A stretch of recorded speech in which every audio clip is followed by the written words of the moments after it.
Hello and welcome to this video in the Google Ads training series. Today, we will be discussing the idea of search term intent. In the previous video, we talked about matching intent and product as closely as possible. Today, we will discuss how to look at a search query and establish a baseline intent of the person who did the query with a high degree of accuracy.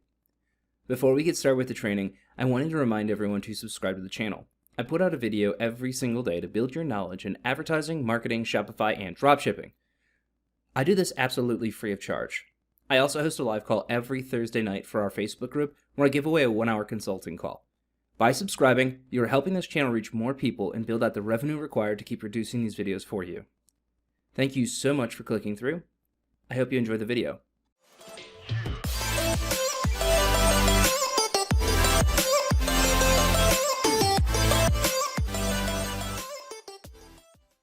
Hey Google, where can I find toilet paper? A little sign of the times, but at the same time, a great opportunity to break down intent. This is going to be super scientific. I hope you're ready. Okay, not so much. Let's break this down. Where can I find? I have a question in regards to the location of the subject of this query.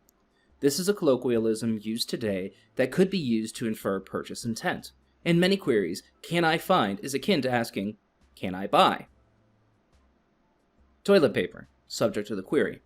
Google now makes a guess as to the intent of this query by taking the question asked, where, and the subject, toilet paper. It spits out results that are relevant to answering this question, but with an idea behind if they want to buy toilet paper or find their existing toilet paper inside their house. Now, the big scary robots at Google have a decision to make. Do I send back results on where toilet paper can be purchased? Or should I answer the question by saying most people store their toilet paper in their bathroom or closet? Well, this super smart robot knows what you and I know right now. People are looking to buy toilet paper, so it spits out a few listings of where you can buy toilet paper online. Then there's some ads for supermarkets that have dynamic content talking about their toilet paper selection. Then there are the organic search results. Why did the SERP show up like this? Big data. Google can infer search intent based on the action of previous users with the same or similar queries.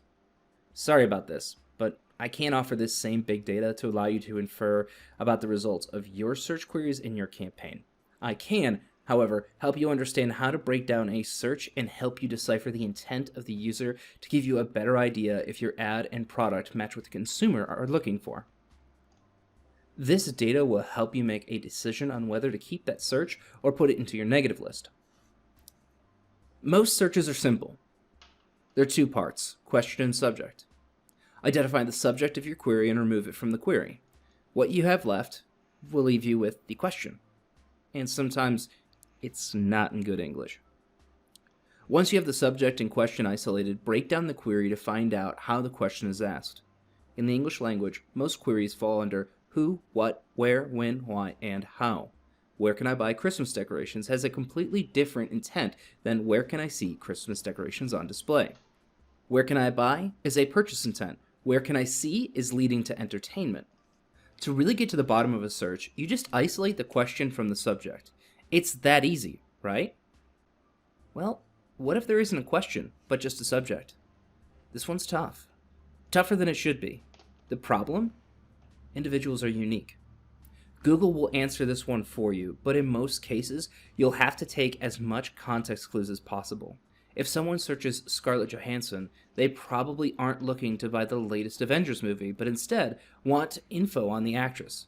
Google knows this based on what other people who searched her name have done after the search. The good news?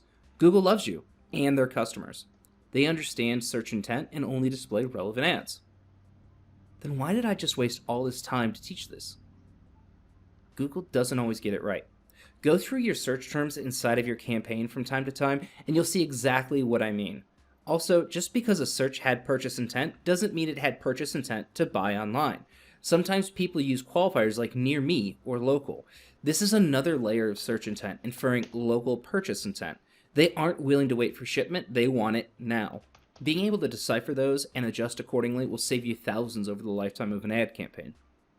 That's all for today. I hope you enjoyed this training. Thank you so much for watching. I'll see you in the next video.